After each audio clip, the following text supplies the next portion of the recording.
Hello students.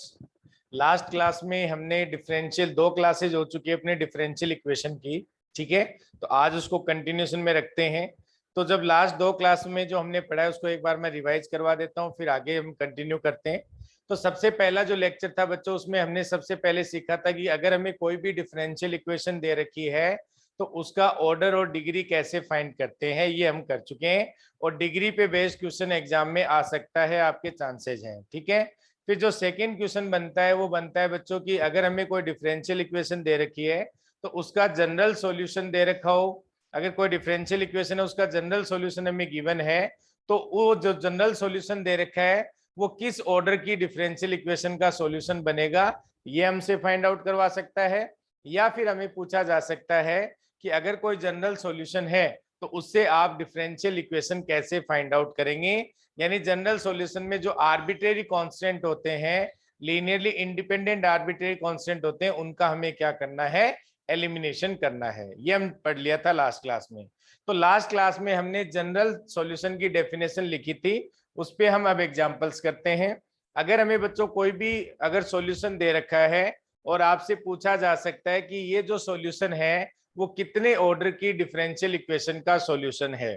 जैसे मान लो, आपसे एक एग्जांपल से स्टार्ट करते हैं। तो लास्ट के जो दो लेक्चर है बच्चों वो आप पढ़ सकते हैं, यूट्यूब पे डले हुए हैं, वहां से देख सकते हैं, तभी आज का लेक्चर आपको समझ में आएगा। तो यहाँ से एग्जांपल से मैं स्टार्ट करता हूँ बच्चों।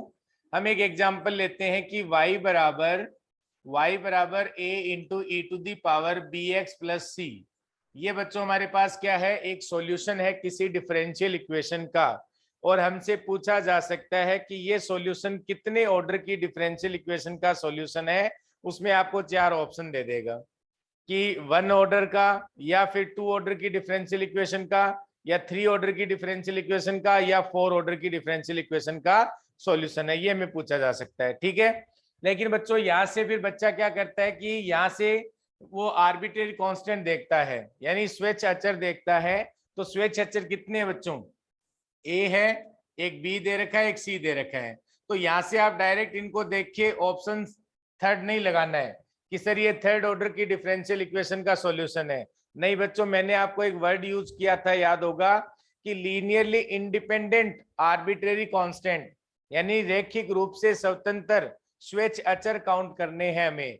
यहाँ पे भले ही हमें 3 अचर दे रखे हैं, लेकिन ये जो 3 अचर आपको दे रखे हैं बच्चों, ये क्या नहीं है, ये लीनियरली इंडिपेंडेंट नहीं है, वो हमें देखना है। तो आप डायरेक्ट ये नहीं कहेंगे यहाँ से कि सर जितने कांस्टेंट हैं उतने ऑर्डर की डिफरेंशियल इक्वेशन का सॉल्यूशन हो जाएगा। वहां लीनियरली इंडिपेंडेंट वर्ड यूज किया जाता है, उसका मीनिंग क्या होता है वो यहाँ से सीखेंगे। तो देखो बच्चों, यहाँ से हमें क्या करा, तो यहाँ से बच्चा गलती क्या करता है बच्चा इसमें, कि यहाँ पे 3 लीनियरली इंडिपेंडेंट सॉल्यूशन, यानी 3 लीनियरली इंडिपेंडेंट आर्बिट्रेरी कांस्टेंट देखते हो और आप वहां पे 3 पे टिक करके आ जाते हो कि सर ये 3 ऑर्डर की डिफरेंशियल इक्वेशन का क्या है, सॉल्यूशन है। नहीं, ऐसा नहीं करना है बच्चों, क्योंकि देखो आप इधर ध्यान दो, यहां से हम इसको लिख सकते हैं y बराबर a इंटू ई की पावर, यहाँ से bx, और इंटू ई की पावर c लिख लिया मैंने, अलग अलग लिख लिया इनको। तो यहाँ से देखो ये क्या बन जाएगा, y बराबर a इंटू ई की पावर c। ये कांस्टेंट है दोनों, a भी कांस्टेंट है, e की पावर c भी कांस्टेंट है बच्चों। और यहाँ e की पावर bx लिख सकते हैं, इसको ऐसा लिख सकते हैं कि नहीं। और ऐसा लिखने के बाद देखो यहाँ से इसको मैं एक नया कांस्टेंट नाम दे सकता हूँ c1। तो यहाँ से ये क्या बन गया बच्चों, c1 e to the power bx। तो इसका मतलब ये हुआ कि इसमें लीनियरली इंडिपेंडेंट आर्बिट्रेरी कांस्टेंट है वो कितने हैं बच्चों, 2 हैं, 3 नहीं है। वैसे कांस्टेंट इसमें आर्बिट्रेरी कांस्टेंट 3 दे रखे हैं, लेकिन हमें लीनियरली इंडिपेंडेंट आर्बिट्रेरी कांस्टेंट देखने हैं बच्चों, वो 2 ही हैं। तो ये सेकंड ऑर्डर की डिफरेंशियल इक्वेशन का सॉल्यूशन बनेगा, ना कि थर्ड ऑर्डर की डिफरेंशियल इक्वेशन का सॉल्यूशन। ये आप सबसे ज्यादा ध्यान रखेंगे ये बातें। देखो आप इसमें, आप इसको सोल्व करके हम देख भी सकते हैं। जैसे इसको सोल्व कैसे करेंगे, अब हमें y बराबर, इस सॉल्यूशन को हमने क्या मान लिया बच्चों, yx बराबर हमने मान लिया c1 e to the power bx हो गया। अब हमें ये देखना है कि ये किस डिफरेंशियल इक्वेशन का सॉल्यूशन है, तो वो हमें डिफरेंशियल इक्वेशन फाइंड आउट करनी है। तो उसका मेथड क्या होता है वो हम आगे पढ़ने वाले हैं। उसी का नाम होता है कि जनरल सॉल्यूशन की हेल्प से आप डिफरेंशियल इक्वेशन कैसे फाइंड आउट करते हैं। तो पहले वो मेथड लिख लेते हैं और फिर वहां से फर्स्ट एग्जांपल बच्चों यही लेने वाले हैं अपन। फर्स्ट एग्जांपल यही लेने वाले हैं तो यहाँ से हम प्रूफ करेंगे कि ये जो सॉल्यूशन आपने लिया है ये सेकंड ऑर्डर की डिफरेंशियल इक्वेशन का सॉल्यूशन है, ना कि थर्ड ऑर्डर की डिफरेंशियल इक्वेशन का सॉल्यूशन है। तो ये ध्यान रखेंगे बच्चों, ठीक है। तो linearly independent arbitrary constant check करने होते हैं, तो यहाँ से वो डिफरेंशियल इक्वेशन कौन सी आएगी ये फाइंड आउट करने का मेथड हम आगे सीखेंगे। तो नेक्स्ट टॉपिक वो हमारा यही है, ठीक है। ऐसे ही मान लो एक एग्जांपल और देता हूं बच्चों में, देखो तो ये एग्जांपल समझ आया सबको कि सर इसमें 3 आर्बिट्रेरी कांस्टेंट है, लेकिन यहाँ पे एक है वो 2 पे डिपेंड कर रहा है, यानी यहाँ से जो ये जो आपका a और e की पावर c है ये हमने एक लीनियरली इंडिपेंडेंट आर्बिट्रेरी कांस्टेंट बन जाएगा, क्योंकि आपको पता है a आर्बिट्रेरी कांस्टेंट है, e की पावर c भी आर्बिट्रेरी कांस्टेंट है, तो इसको मैं नया नाम दे सकता हूँ c1, जो आप इनसे फाइंड आउट कर सकते हैं, इनसे फाइंड आउट कर सकते हैं, ठीक है। ये चीज हमें ध्यान रखनी है। जैसे एक एग्जांपल और देखो, यहाँ से एक एग्जांपल और देखते हैं बच्चों। यहाँ से नेक्स्ट एग्जांपल देखो, yx बराबर, अगर हमें एक सॉल्यूशन दे रखा हो yx बराबर, लिखें yx बराबर c1 cos square x, c1 cos square x, c1 cos square x plus c2 sine square x plus c2 sine square x plus c2 sine square x plus c3 cos 2x plus c3 cos 2x plus c3 cos 2x plus का c4। ये हमें कोई solution दे रखा है किसी differential equation का। तो यहाँ से क्वेश्चन क्या बन सकता है बच्चों कि ये जो सॉल्यूशन है वो कितने ऑर्डर की डिफरेंशियल इक्वेशन का सॉल्यूशन है। उसमें ऑप्शन हो सकते हैं 1 ऑर्डर की डिफरेंशियल इक्वेशन का, ऑप्शन 2 हो सकता है 2 ऑर्डर की डिफरेंशियल इक्वेशन का सॉल्यूशन, ऑप्शन 3 हो सकता है कि 3 ऑर्डर की डिफरेंशियल इक्वेशन का सॉल्यूशन, ऑप्शन 4 हो सकता है कि 4 ऑर्डर की डिफरेंशियल इक्वेशन का सॉल्यूशन। ये 4 ऑप्शन हो सकते हैं बच्चों, ठीक है। अब आप एक बात बताओ, अब यहां से हमारे पास अब बच्चा क्या करता है बच्चों इसमें कि ये 4 आर्बिट्रेरी कांस्टेंट दे रखे हैं c1 c2 c3 c4, तो आप उसमें ऑप्शन 4 लगा देते हो, जो कि आंसर आपका गलत है, क्योंकि मैंने ये थोड़ी कहा था कि उसमें जितने आर्बिट्रेरी कांस्टेंट होते हैं उतना ही ऑर्डर बन जाता है। मैंने एक वर्ड यूज किया था लीनियरली इंडिपेंडेंट आर्बिट्रेरी कांस्टेंट निकालने हैं बच्चों। तो यहाँ से 4 आर्बिट्रेरी कांस्टेंट हैं, लेकिन चारों में आपको ये देखना है कि कहीं कोई और किसी पे डिपेंड तो नहीं कर रहा है, क्योंकि देखो यहाँ से आप क्या लिख सकते हो, यहाँ से हम लिख सकते हैं बच्चों, यहाँ से क्या लिख सकते हो इसको c1, और यहाँ से ये क्या है cos square x plus c2, और इसको हम लिख सकते हैं साइन स्क्वायर x। यहाँ से c1 cos square x plus c2 sine square x लिख सकते हैं बच्चों। यहाँ से देखो c3 और cos 2x का मान क्या होता है बच्चों, cos 2x का ये फॉर्मूला पढ़ा होगा आपने सबने कि cos 2x बराबर हम लिख सकते हैं cos स्क्वायर x, यानी cos 2x बराबर हम लिख सकते हैं बच्चों cos स्क्वायर x, यहाँ से हम लिख सकते हैं cos स्क्वायर x और माइनस का साइन स्क्वायर x। ये फॉर्मूला होता है आप जानते हो। या फिर एक फॉर्मूले ये भी पढ़ा होगा आपने कि यहाँ से 2 cos स्क्वायर x माइनस का 1 होता है, और एक 1 माइनस 2 साइन स्क्वायर x होता है। एक फॉर्मूला आपने पढ़ा होगा 1 माइनस 2 और यहाँ से साइन स्क्वायर x होता है। ये cos 2x के 3 फॉर्मूले होते हैं, आप ध्यान में रखेंगे, हमारे जब भी काम में आएंगे आप यहाँ से इसको ध्यान में रखेंगे। तो आप देखो बच्चों, यहाँ से मैं cos 2x का ये फॉर्मूला यूज में ले रहा हूँ कि cos square x minus sine square x यहाँ पे पुट कर देता हूँ, तो क्या आ जाएगा देखो, यहाँ से c3 कॉमन आ जाएगा और ये हो जाएगा cos स्क्वायर x और माइनस का साइन स्क्वायर x, समझना इस बात को बच्चों, प्लस का c4 आ जाएगा। ये लिख सकते हैं, इसको मैं हटा देता हूं, आपने लिख लिए होंगे फॉर्मूले, ये सारे फॉर्मूले लिख लिए होंगे आपने। अब देखो यहाँ से आगे इसमें, तो देखो बच्चों यहाँ से क्या हो जाएगा, ये cos स्क्वायर x है और यहाँ से क्या आ जाएगा बच्चों c3 cos स्क्वायर x है, तो ये कॉमन ले सकते हैं इन दोनों में से।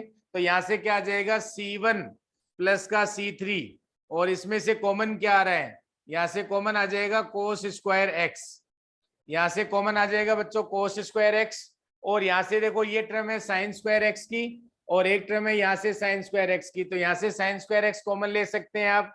तो यहाँ से हमारे पास क्या आ जाएगा, इस टर्म को क्या लिख सकते हैं बच्चों, यहाँ से प्लस का और ये आ जाएगा c2 और यहाँ से माइनस का c2 माइनस का c3 और यहाँ से साइन स्क्वायर x कॉमन आ जाएगा, यहाँ से क्या आ जाएगा साइन स्क्वायर x कॉमन आ जाएगा, तो ये लिख सकते हैं साइन स्क्वायर एक्स, और प्लस का क्या आ जाएगा बच्चों, C4 आ जाएगा। ये लिख सकते हैं कि नहीं, ये लिख सकते हैं। अब देखो इसको मैं नया नाम दे सकता हूँ कांस्टेंट, इसको मैंने नाम दे दिया मान लो C1, ये मैंने C1 डेस नाम दे दिया इसको, यहाँ पे मैंने इसको नाम दे दिया है। फिर और नया नाम दे सकते हो, ए नाम दे दो, चलो इसको अगर हम ए नाम देना चाहें तो इसको ए नाम दे सकते हैं, कोई भी नया आर्बिट्रेरी कांस्टेंट है, ये हमारा A1 बन गया, ठीक है। और ये हो गया कोस स्क्वायर एक्स, और प्लस इसको कोई नया नाम दे दो बच्चों, इसको मैंने B1 नाम दे दिया, और ये हमारा बन गया यहाँ से साइन स्क्वायर एक्स और प्लस का C4, ऐसा लिख सकते हैं। अब देखो कोस स्क्वायर एक्स बराबर क्या होता है बच्चों, कोस स्क्वायर एक्स बराबर होता है 1 माइनस साइन स्क्वायर एक्स हो सकता है, यानी कोस स्क्वायर एक्स बराबर क्या हो जाएगा, 1 माइनस साइन स्क्वायर एक्स हो जाएगा।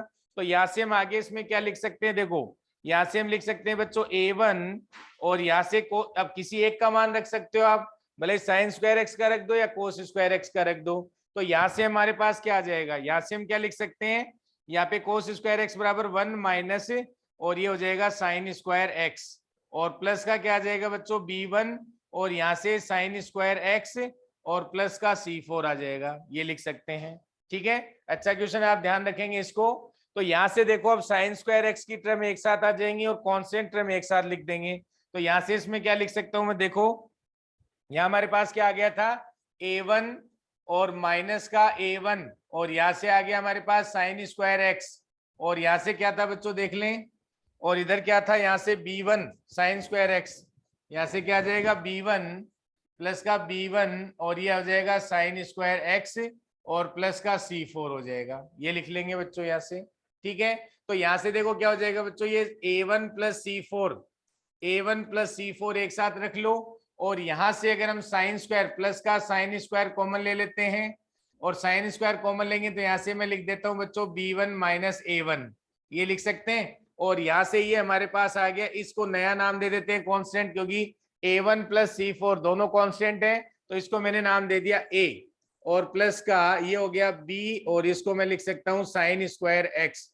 तो ये हमारा जो yx है वो किस में कन्वर्ट हो गया बच्चों, इसमें कन्वर्ट हो गया A plus B sine square X, A plus B sine square X लिख सकते हैं इसको। तो अब देखो आपने जब सॉल्यूशन देखा शुरुआत में तो हमारे पास 4 कांस्टेंट थे, लेकिन जब हमने इसको हल किया तो हमारे पास कितने कांस्टेंट आए बच्चों, 2 कांस्टेंट आए। तो ये दोनों क्या है, लीनियरली इंडिपेंडेंट हैं। तो वो जो बाकी 2 थे वो बाकियों पे डिपेंड कर रहे थे 2 पे, तो हमने जब इसको हल किया तो हमारे पास कितने आर्बिट्रेरी यानी लीनियरली इंडिपेंडेंट आर्बिट्रेरी कांस्टेंट कितने आ गए, यहाँ पे 2 आ गए। तो ये जो सॉल्यूशन है वो सेकंड ऑर्डर की डिफरेंशियल इक्वेशन का सॉल्यूशन है बच्चों।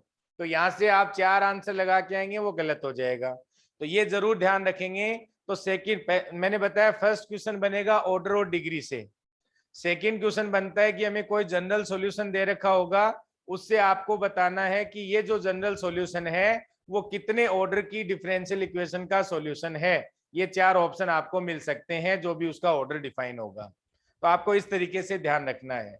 अब जो थर्ड क्वेश्चन बनता है बच्चों वो ये बनता है कि जब आपको जनरल सॉल्यूशन दे रखा हो तो उससे आप डिफरेंशियल इक्वेशन कैसे फाइंड आउट करते हैं, ये हमारा नेक्स्ट टॉपिक होता है इसमें। उससे पहले मैं आपको पर्टिकुलर सॉल्यूशन की डेफिनेशन और लिखवा देता हूं, क्योंकि जनरल सॉल्यूशन की डेफिनेशन हम लिख चुके हैं। तो नेक्स्ट आप लिख लेंगे पहले पर्टिकुलर सॉल्यूशन, या फिर उसको कहते हैं विशिष्ट हल, या उसको कहते हैं विशिष्ट हल। तो विशिष्ट हल का जो है वो डेफिनेशन लिख लो। तो नेक्स्ट डेफिनेशन ऐड कर लो, यहाँ पे नेक्स्ट डेफिनेशन ऐड कर लेंगे particular solution,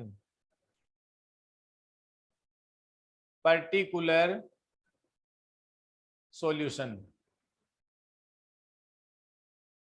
particular solution. Next definition add कर लेंगे बच्चों इसमें पर्टिकुलर सॉल्यूशन, इसको हिंदी में कहते हैं विशिष्ट हल, इसको हिंदी में कहते हैं बच्चों विशिष्ट हल। पर्टिकुलर सॉल्यूशन इसको हिंदी में कहते हैं विशिष्ट हल। तो पहले इसकी डेफिनेशन ऐड कर लेंगे, लिखो लिखो the solution of differential equation, लिखे इसमें the solution of differential equation, the solution of differential equation, the solution of differential equation the solution of differential equation which obtained from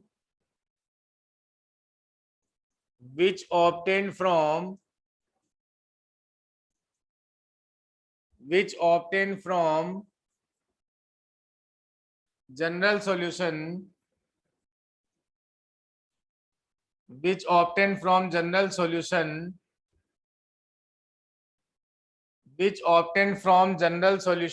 पहले डेफिनेशन लिख लेंगे इसकी, which obtained from general solution by taking particular value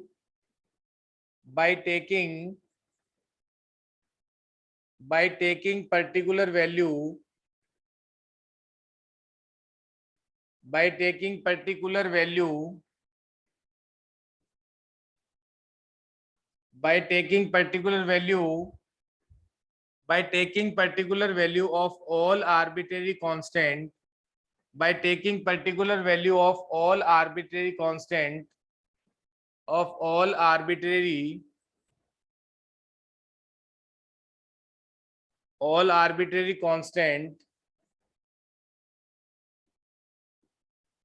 and the solution of the differential equation which obtained from general solution by taking particular value of all arbitrary constant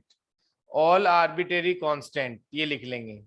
तो कहने का मतलब क्या हुआ बच्चों, कहने का मतलब क्या हुआ कि जो जनरल सॉल्यूशन था, तो जनरल सॉल्यूशन का मतलब क्या था कि जनरल सॉल्यूशन वह सॉल्यूशन बन रहा था बच्चों जिसमें जितने arbitrary linearly independent arbitrary constant थे उतना ही उस डिफरेंशियल इक्वेशन का ऑर्डर होगा अगर, तो वो उस डिफरेंशियल इक्वेशन का क्या बन जाता है, जनरल सॉल्यूशन बन जाता है। ये हमने पढ़ लिया था। अब जनरल सॉल्यूशन से ही पर्टिकुलर सॉल्यूशन निकलता है, तो कहने का मतलब जब भी आप पर्टिकुलर सॉल्यूशन निकालोगे बच्चों वो हमेशा जनरल सॉल्यूशन से मिलता है।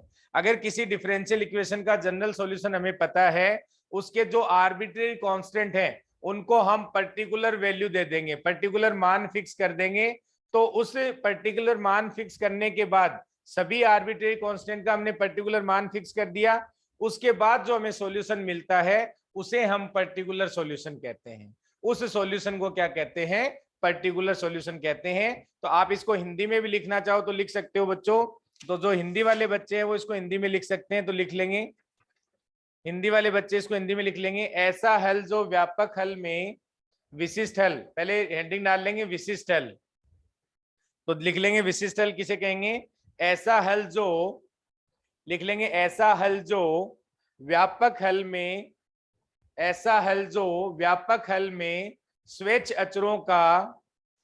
अचरों को विशिष्ट मान देने के उपरांत, ऐसा हल जो व्यापक हल में स्वेच्छ अचरों को विशिष्ट मान देने के उपरांत प्राप्त होता है, विशिष्ट मान देने के उपरांत प्राप्त होता है, वो विशिष्ट हल कहलाता है।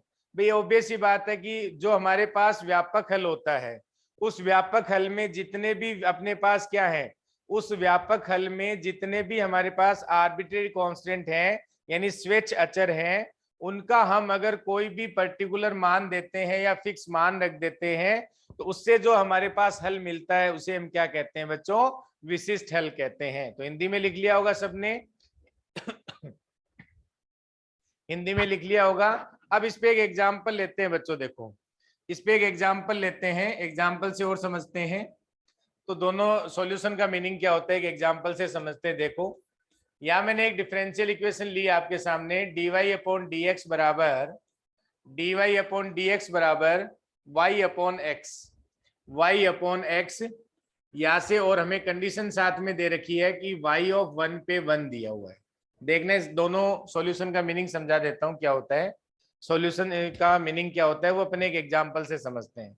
तो ये हमें एक डिफरेंशियल इक्वेशन दे रखी है बच्चों, तो इसका हल करना आसान है, वैसे मैं बता देता हूँ, बाकी सॉल्यूशन हम आगे सीखेंगे कि हमारे पास डिफरेंशियल इक्वेशन है तो उसका सॉल्यूशन कैसे फाइंड आउट करते हैं। तो हमारे सिलेबस में अलग अलग मेथड दिए हुए हैं, यानी चर पृथक्करण विधि जो सेपरेशन ऑफ वेरिएबल है, और उसके बाद हमारे पास होमोजीनियस डिफरेंशियल इक्वेशन है उसको कैसे हल किया जाता है, लीनियर डिफरेंशियल इक्वेशन है उसको कैसे हल किया जाता है, ये हमारे सिलेबस में है सारे के सारे। ठीक है, तो यहाँ से देखो बच्चों, यहाँ से हम इसको क्या लिख सकते हैं, dy अपॉन वाई ला सकते हैं, इस y को मैं इधर ले आया और dx को मैं उधर लेके चला गया और अपॉन में क्या हो जाएगा, x हो जाएगा, ऐसा लिख सकते हैं। तो यहां से मैंने दोनों साइड क्या कर दिया, इंटीग्रेशन, बोथ साइड इंटीग्रेशन कर दिया। तो इसका इंटीग्रेशन आपको पता है बच्चों, 1/y का इंटीग्रेशन क्या हो जाएगा, log ऑफ y हो जाएगा। यहाँ से log ऑफ y बराबर ये हो जाएगा log ऑफ c हो जाएगा। इसका मान क्या आ जाएगा, log ऑफ c आ जाएगा, सॉरी log ऑफ x हो जाएगा।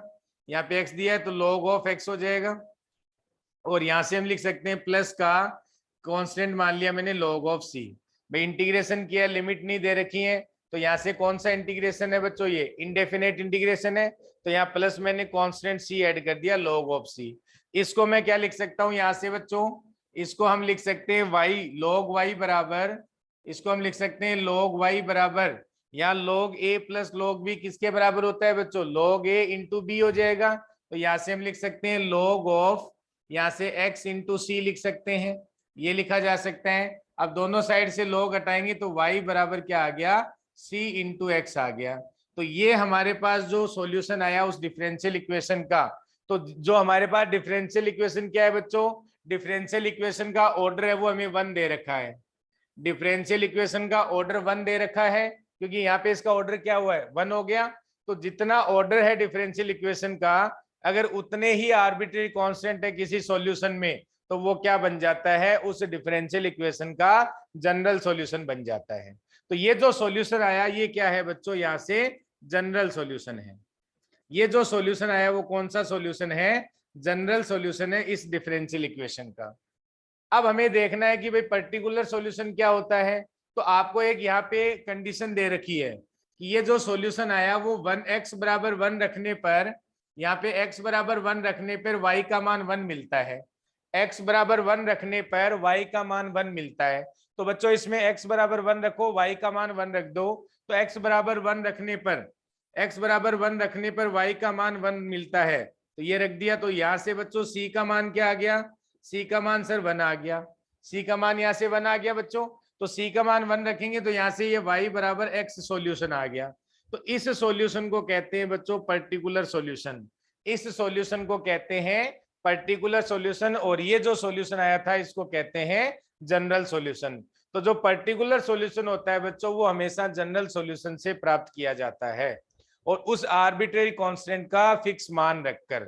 तो ये जनरल सॉल्यूशन होता है और ये पर्टिकुलर सॉल्यूशन होता है, आपको समझ में आ गया होगा, ठीक है।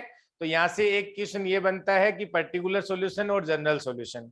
और मैंने बताया आपको कि अगर हमें कोई सॉल्यूशन दे रखा है जनरल सॉल्यूशन, तो वो किस ऑर्डर, कितने ऑर्डर की डिफरेंशियल इक्वेशन का सॉल्यूशन है, ऐसा आपसे पूछा जा सकता है, ठीक है।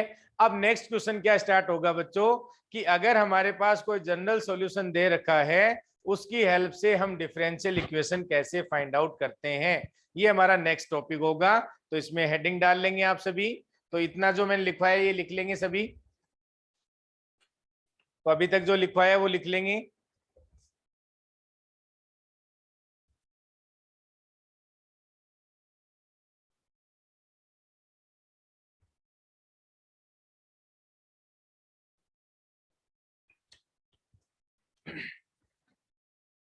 तो नेक्स्ट लिखो बच्चों, इसमें हेडिंग डाल लो। ये समझ में आ गया बच्चों सभी को कि जनरल सॉल्यूशन क्या है और पर्टिकुलर सॉल्यूशन क्या है, ठीक है। तो अब नेक्स्ट टॉपिक लिख लेंगे। तो आपको जो जो क्वेश्चन एग्जाम में बनेंगे मैं साथ साथ में बताता जा रहा हूं, और आप अपनी जो बुक है 12th क्लास की, उस बुक को फॉलो कर सकते हो, एनसीईआरटी को, उससे बाहर आपका पेपर नहीं आएगा। तो आप सारे क्वेश्चन एक्सरसाइज के सोल्व कर सकते हो, और मैं वो आपके उनमें टेस्ट में भी डाल दूंगा, आप वहां पे सबमिट कर सकते हो, वो आपके उसको सॉल्यूशन भी मिल जाएंगे सारे के सारे, ठीक है। तो नेक्स्ट लिखते हैं इसमें। तो नेक्स्ट लिखो बच्चों, हेडिंग डाल लो, नेक्स्ट हेडिंग डाल लेंगे इसमें, नेक्स्ट हेडिंग डाल लेंगे। तो लिखें formation of a differential equation, formation A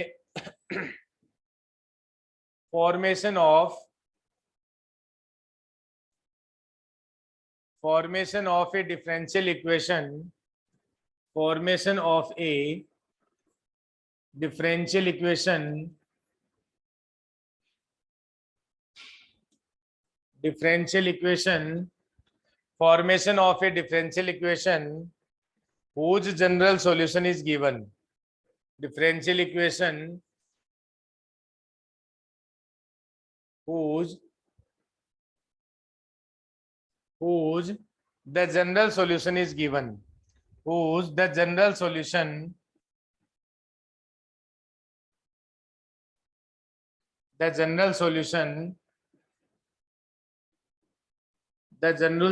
is given. तो ये हमारा नेक्स्ट टॉपिक होगा, ये हमारा बच्चों नेक्स्ट टॉपिक होगा। यहाँ से भी क्वेश्चन बनता है।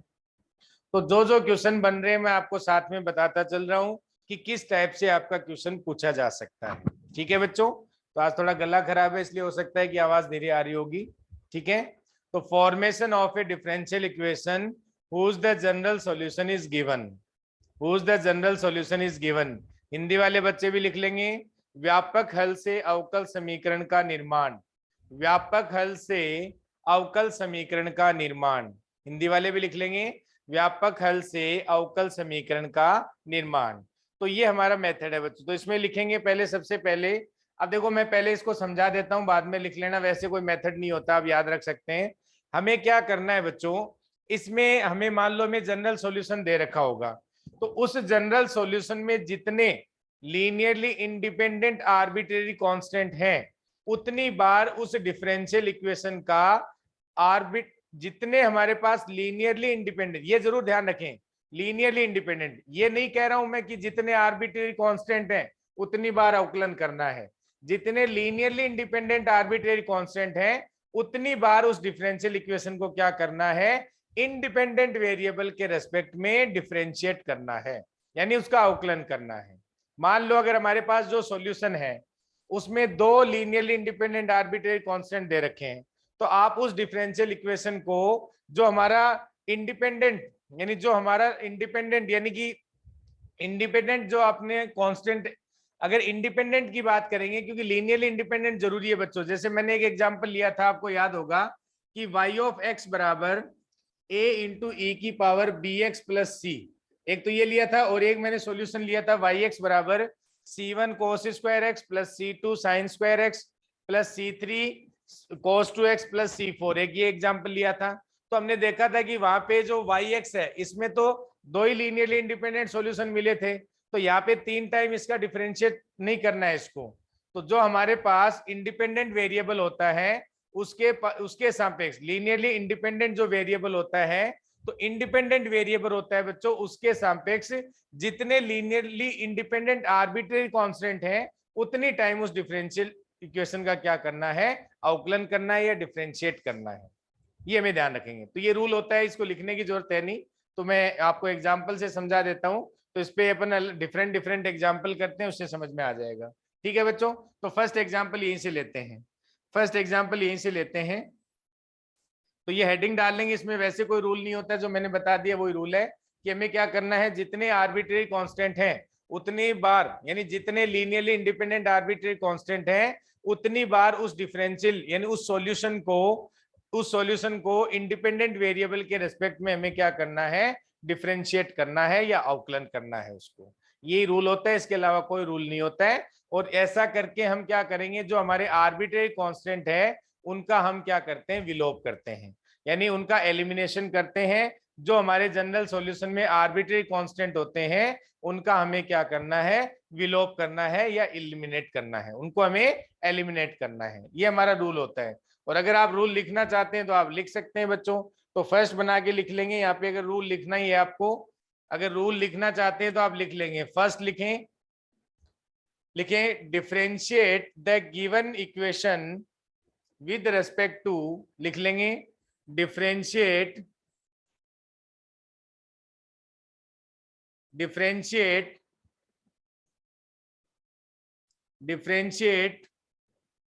लिख लेंगे, रूल लिखना चाहो तो differentiate the given differential equation लिख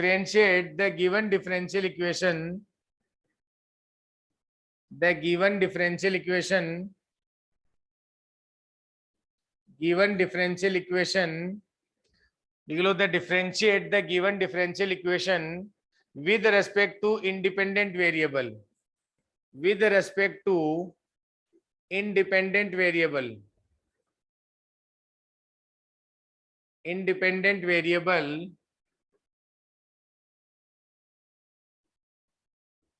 और वो मान लेते हैं हमारे पास x है, उसको हम मान लेते हैं से x, इंडिपेंडेंट वेरिएबल से x भी हो सकता है, y हो सकता है, वो डिपेंड करेगा हमें क्या दे रखा है।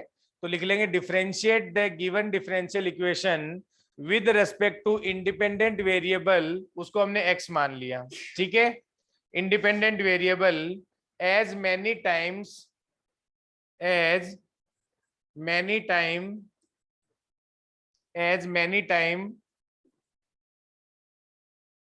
लिख लेंगे differentiate the given differential equation with respect to independent variable से x as many time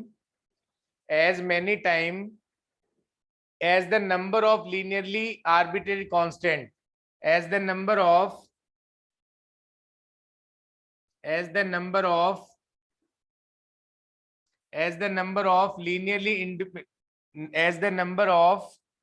linearly independent, आगे लिख देते हैं as the number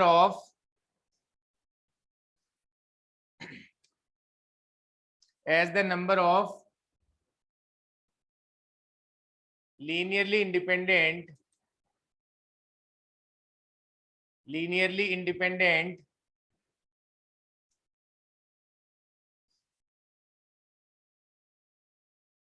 as the number of linearly independent arbitrary constant in it, linearly independent arbitrary constant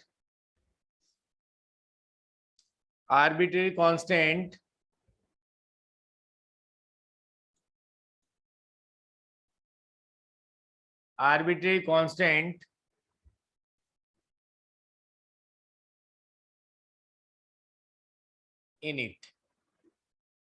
तो वही लिया बच्चों, जो मैंने आपको बताया वही लिखवाया, एक बार पढ़ लेंगे आप इसको। भाई हमें करना क्या है, एक second,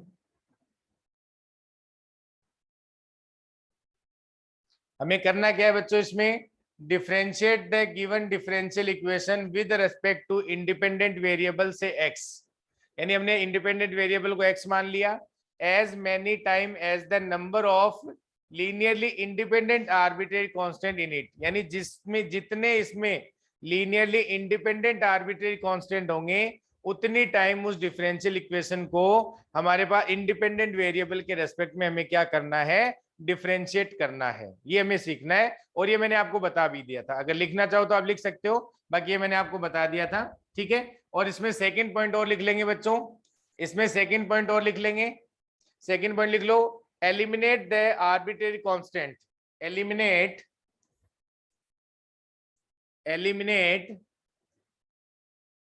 the arbitrary constant, eliminate the arbitrary constant. तो यही करते हैं उसमें, तो हमारे पास क्या हो जाएगा, उन आर्बिट्रेरी कांस्टेंट का हम क्या करते हैं, फिर एलिमिनेट करते हैं। और थर्ड लिख लेंगे the eliminate is the required differential equation, ठीक है। तो हमें जो रिक्वायर्ड डिफरेंशियल इक्वेशन है वो मिल जाएगी। तो आप लिख सकते हैं इसमें the eliminant is the required differential equation. तो हमें जो रिक्वायर्ड डिफरेंशियल इक्वेशन है ये हम लिख सकते हैं the obtained required differential equation, by the obtained required differential equation, यानी हमें जो रिक्वायर्ड डिफरेंशियल इक्वेशन है वो मिल जाएगी यहाँ पे, ठीक है। अब हिंदी वाले लिखना चाहो तो हिंदी में लिख सकते हो सेम, यानी व्यापक हल से अवकल समीकरण प्राप्त करना, व्यापक हल से अवकल समीकरण प्राप्त करना। हिंदी मीडियम वाले भी लिख सकते हैं, इसमें लिख लो, व्यापक हल में अवकल समीकरण प्राप्त करने के लिए, व्यापक हल से अवकलन समीकरण प्राप्त करने के लिए, व्यापक हल से अवकलन समीकरण प्राप्त करने के लिए, व्यापक हल से अवकल समीकरण प्राप्त करने के लिए जितने व्यापक हल में रैखिक रूप से स्वतंत्र, जितने व्यापक हल में रैखिक रूप से स्वतंत्र उपस्थित स्वेच्छ अचरों, यानी उपस्थित स्वेच्छ अचर यानी लिख लेंगे व्यापक हल में व्यापक हल से अवकल समीकरण प्राप्त करने के लिए जितने व्यापक हल में रैखिक रूप से स्वतंत्र स्वेच्छ अचर होते हैं उतनी बार अवकलन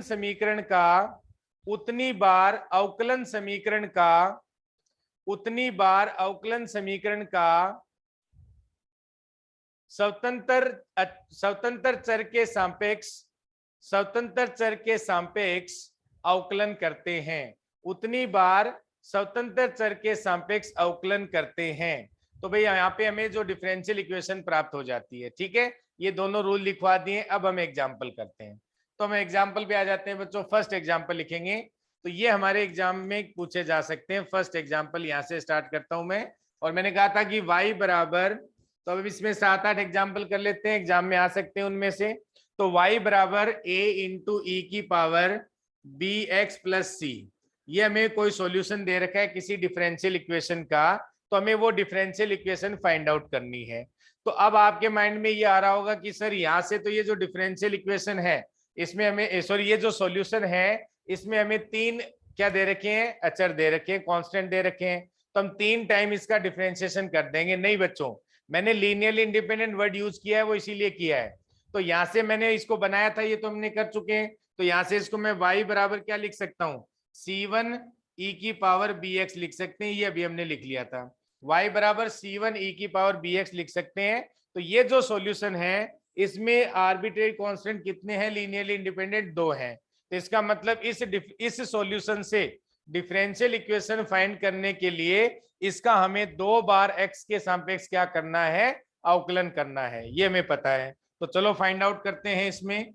चलो इसको फाइंड आउट करते हैं बच्चों यहाँ से। तो हमारे पास जो सॉल्यूशन हो गया y बराबर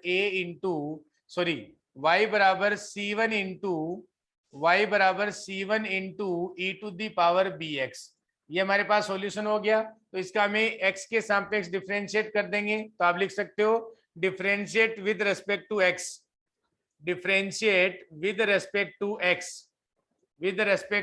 x, ये लिख देंगे। तो with respect to x differentiate करेंगे तो क्या आएगा बच्चों, यहाँ से dy बाई dx हो जाएगा, यहाँ से dy बाई dx हो जाएगा, और यहाँ से इसका डिफरेंशिएशन क्या हो जाएगा, c1 और ये b पहले आ जाएगा, e to the power bx हो जाएगा, ये इसका डिफरेंशिएशन हो जाएगा। ठीक है, अब देखो बच्चों यहाँ से c1 e की पावर bx है, तो ये इसको मैं ऐसे लिख सकता हूँ, देखो यहाँ से ये आ जाएगा b, और ये c1 e की पावर यहाँ से bx लिख सकता हूँ, और ये मेरा आ गया dy बाई dx का मान, ये आ गया dy बाई dx का मान। तो यहाँ से देखो बच्चों b इंटू ई की पावर c1 e की पावर bx का मान यहाँ से मैं वापस y रख सकता हूँ। तो ये किसके बराबर आ गया, यहाँ से हम लिख सकते हैं b इंटू वाई, यहाँ से हम लिख सकते हैं b इंटू वाई, यानी मैंने c1 e की पावर bx से इसका वापस मान रख दिया y। तो यहाँ से dy बाई dx बराबर क्या आ गया, by आ गया। तो यहाँ से हम क्या लिख सकते हैं बच्चों, यहाँ से हमारे पास जो b का मान है वो क्या आ गया, b का मान आ गया y डैश अपॉन y, और y डैश का मान क्या है, dy बाई dx होता है। तो यहाँ से अब इसको दोबारा डिफरेंशिएट करेंगे तो हमारे पास इक्वेशन क्या है, यहाँ से dy बाई dx बराबर क्या आ गया बच्चों, यहाँ से b इंटू वाई आ गया। तो यहाँ से आ जाएगा b इंटू वाई आ गया। ठीक है, अब इसको एक बार और डिफरेंशिएट करना पड़ेगा हमें, तो एक बार और डिफरेंशिएट करेंगे तो क्या आ जाएगा, यहाँ से हमारे पास आ जाएगा d2y अपॉन dx स्क्वायर, और ये आ जाएगा बराबर b, और यहाँ से आ जाएगा बच्चों dy बाई dx आ जाएगा, यहाँ से dy बाई dx आ जाएगा। अब ये जो मान b का मान है वो यहाँ से हम उठा के इसमें रख सकते हैं। तो ये क्या बन जाएगी, सॉल्यूशन डिफरेंशियल इक्वेशन देखें, ये डिफरेंशियल इक्वेशन क्या बन जाएगी, यहाँ से d2y अपॉन dx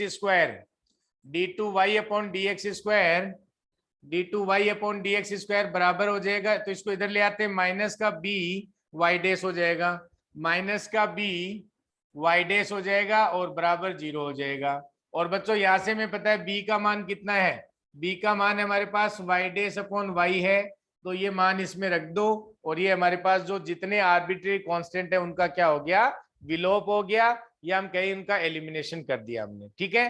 तो देखो यहाँ से एलिमिनेट कर दिया उन सबको, तो यहाँ से आ जाएगा d2y अपॉन dx², और यहाँ से माइनस का, और ये क्या हो जाएगा बच्चों, यहाँ से y डेज का स्क्वायर हो जाएगा और अपॉन में y बराबर 0। तो ये जो हमारे पास सॉल्यूशन था वो इस differential equation d2y upon dx² और माइनस का 1 अपॉन y, और यहाँ से आ जाएगा बच्चों dy बाई dx का whole square, dy by dx का होल स्क्वायर बराबर 0। इस डिफरेंशियल इक्वेशन का वो जनरल सॉल्यूशन था। तो देखो बच्चों वहां पे हमें 3 आर्बिट्रेरी कांस्टेंट दे रखे थे, लेकिन वो हमने अगर 3 टाइम डिफरेंशिएट करने की जरूरत ही नहीं पड़ी, हमें 2 बार डिफरेंशिएट किया तो आर्बिट्रेरी कांस्टेंट का क्या हो गया, विलोप हो गया। आर्बिट्रेरी कांस्टेंट का क्या हो गया, एलिमिनेशन हो गया। तो ये जरूर ध्यान रखेंगे, इसलिए अच्छे क्वेश्चन माने जाते हैं, ठीक है बच्चों। अब नेक्स्ट क्वेश्चन लिख सकते हो इसमें, नेक्स्ट क्वेश्चन लिख सकते हो। तो नेक्स्ट क्वेश्चन लिखते हैं इसमें जो आपके एनसीईआरटी में पूछे जाते हैं बच्चों, तो वहां से स्टार्ट करते हैं, बाकी सारे क्वेश्चन कर लेते हैं धीरे। तो लिख लेंगे अपने एनसीईआरटी में दिए हुए सारे क्वेश्चन, तो यहाँ से आपसे पूछ सकता है। तो लिखें इसमें, क्वेश्चन लिखो, हल करना है सभी को। क्वेश्चन लिखें इसमें, जैसे हमें क्वेश्चन दे रखा है बच्चों यहाँ पे कि form the differential equation representing the family of curve y बराबर mx where m is arbitrary constant. तो ये आप क्वेश्चन लिख सकते हैं और आपको हल करना है सभी को। क्वेश्चन लिख सकते हैं, फॉर्म द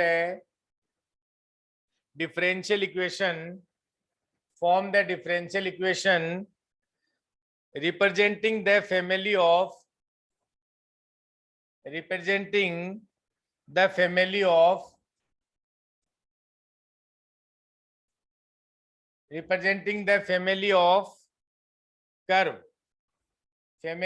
curve y बराबर mx where m is constant, m is arbitrary constant, ये पूछा है बच्चों। तो हमें डिफरेंशियल इक्वेशन फाइंड आउट करनी है जो हम, जिसका हमें सॉल्यूशन क्या दे रखा है, फैमिली ऑफ कर्व दे रखा है जो y बराबर mx है। तो इससे अब इस टाइप का क्वेश्चन आएगा बच्चों। अब 4 ऑप्शन होंगे डिफरेंशियल इक्वेशन में कि कौन सी डिफरेंशियल इक्वेशन है। तो यहाँ पे हमारे पास आर्बिट्रेरी कांस्टेंट एक ही दे रखा है, y बराबर mx दिया हुआ है। यहाँ से हमें एक ही आर्बिट्रेरी कांस्टेंट दे रखा है y बराबर mx। तो हमें क्या करेंगे, एक यानी फर्स्ट टाइम यानी क्या कर देंगे, इसका x के सापेक्ष डिफरेंशिएट कर देंगे। तो आप लिख सकते हो डिफरेंशिएटिंग, डिफरेंशिएशन बाय या with respect to, differentiate with respect to x। तो x के सापेक्ष इसको क्या करेंगे, अवकलन करेंगे। तो यहाँ से क्या आ जाएगा बच्चों, dy बाई dx आ जाएगा, और dy बाई dx बराबर क्या हो जाएगा, ऐसे m, dy बाई dx बराबर क्या हो जाएगा, m हो जाएगा। dy बाई dx बराबर m, x का 1 हो जाएगा। तो यहाँ से m का मान उठाओ या फिर यहाँ से m का मान निकालो और यहाँ पे रख दो। तो यहाँ से m का मान क्या आएगा, y अपॉन x आ जाएगा। यहाँ से m का मान क्या आएगा बच्चों, y अपॉन x आ जाएगा, वो यहाँ रख दो। तो यहाँ रखने पे क्या आ जाएगा, dy बाई dx बराबर इसका मान रखेंगे तो क्या आ जाएगा बच्चों, यहाँ से dy बाई dx बराबर यहाँ से y अपॉन x आ जाएगा। तो इसे जो हमारे पास सॉल्यूशन दे रखा था, यानी जो representing the family of curve, यानी differential equation representing the family of curve y बराबर mx, तो इससे प्राप्त होने वाली जो डिफरेंशियल इक्वेशन है वो क्या हो जाएगी, dy बाई dx बराबर y अपॉन x। तो ये क्वेश्चन बनते हैं बच्चों। चलो एक लास्ट क्वेश्चन और कर लेते हैं, फिर आज यहीं तक रखते हैं। एक क्वेश्चन और कर लेते हैं बच्चों, फिर आज यहीं तक रखते हैं। तो आप इसे बुक के सारे क्वेश्चन साथ साथ में कर सकते हैं, मेरे साथ साथ में कर सकते हैं बच्चों आप। जैसे देखो आपसे एक क्वेश्चन पूछा गया, नेक्स्ट देखते हैं इसमें, form the differential equation of the family of circle touching the x axis at origin. तो अब देखो यहाँ पे आपको सॉल्यूशन दे नहीं रखा है, आपको लैंग्वेज में लिखा है और आपको उसका सॉल्यूशन लिखना होगा खुद को। तो यहाँ से आप क्वेश्चन लिख सकते हैं, क्वेश्चन लिख सकते हैं बच्चों, form the differential equation form the differential equation of the family form the differential equation of the family of circles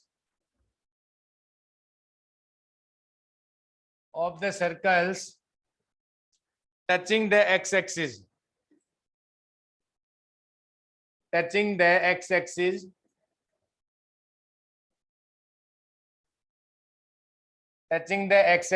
at origin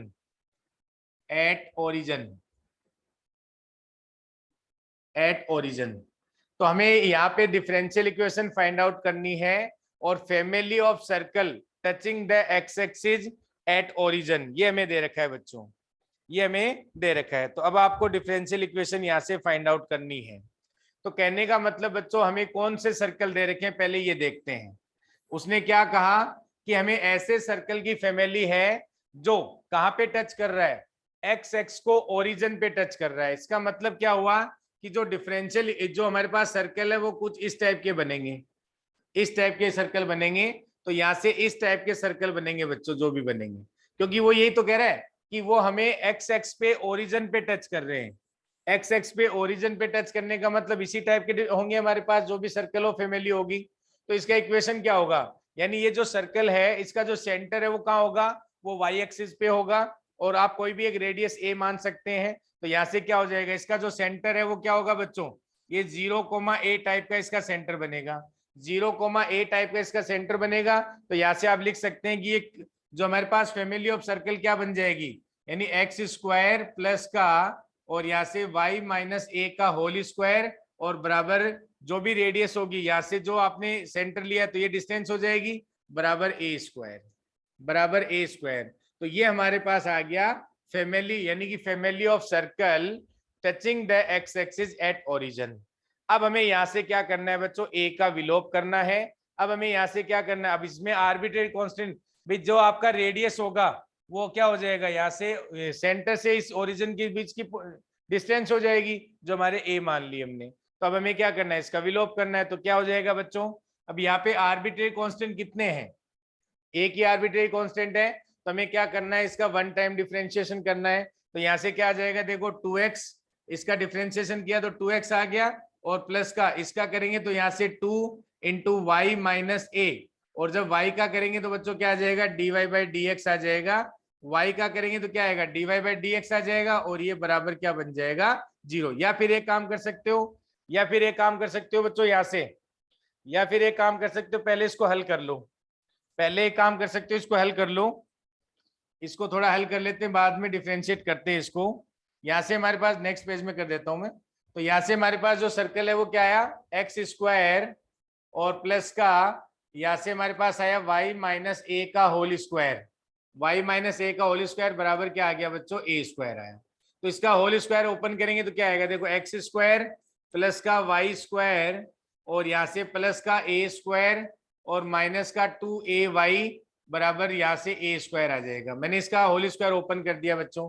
तो यहाँ से देखो ये a स्क्वायर से a स्क्वायर कैंसिल आउट हो गया, यहाँ से a स्क्वायर से a स्क्वायर कैंसिल आउट हो गया।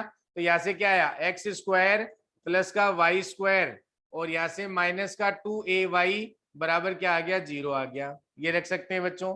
अब हमें इसका क्या करना है, x के सापेक्ष इसका डेरिवेटिव डिफरेंशिएशन करना है। तो यहाँ से आप लिख सकते हैं 2x प्लस का 2y और dy बाई dx, यानी अवकलन करना है x के सापेक्ष 2y dy by dx minus का 2a dy by dx minus का 2a dy बाई dx बराबर क्या हो जाएगा, 0 हो जाएगा। ये लिख सकते हैं, हम लिख लेंगे सभी। यहाँ से हमारे पास क्या आ जाएगा, 2x plus 2y dy by dx minus 2a dy by dx बराबर 0 हो जाएगा। अब या तो यहाँ से देखो a का मान निकालो, इसमें पुट कर दो, या तो यहाँ से a का मान निकालो उसमें पुट कर दो। तो क्या आ जाएगा, यहाँ से a का मान कितना होगा बच्चों, देख लो। यहाँ से a का मान हो जाएगा, a बराबर हो जाएगा यहाँ से एक्स स्क्वायर प्लस का वाई स्क्वायर और अपोन में क्या आ जाएगा, अपोन में 2y आ जाएगा। तो ये एक्स a का मान यहाँ पे रख देंगे तो क्या आ जाएगा, देखो नेक्स्ट पेज में लिख लेते हैं। यहाँ से आ जाएगा हमारे पास, यहाँ से हमारे पास आ जाएगा 2x और प्लस का 2y और यहाँ dy बाई dx और माइनस का क्या है बच्चों यहाँ पे, माइनस का 2a dy by D X. तो माइनस का 2a dy by D X, तो a का मान रख दे रहा हूं मैं X square plus Y square upon में 2y आ जाएगा, और यहां से ये हो जाएगा dy बाई डी एक्स। तो या तो यहाँ से dy by D x common ले लो आप, बराबर 0 हो जाएगा।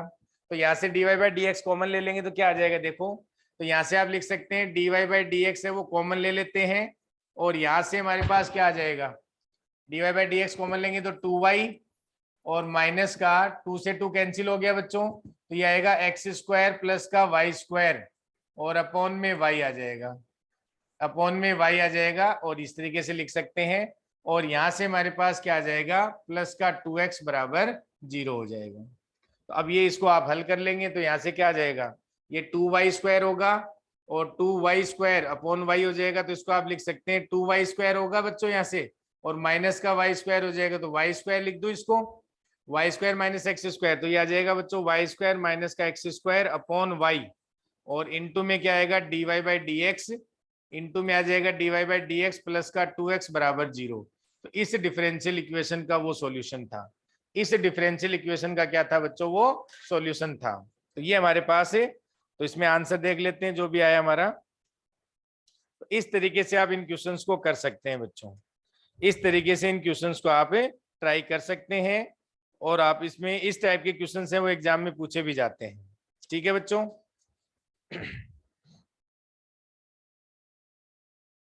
तो इस तरीके से कर सकते हैं।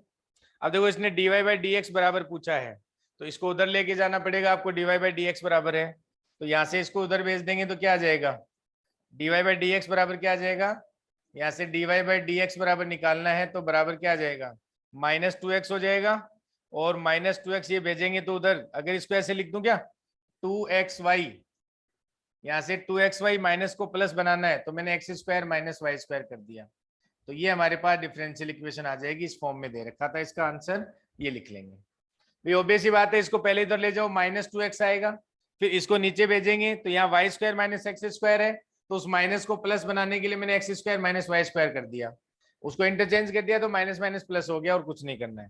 तो ये बच्चों इसमें आपका आंसर दे रखा था, तो इस तरीके से आप क्वेश्चंस कर सकते हैं।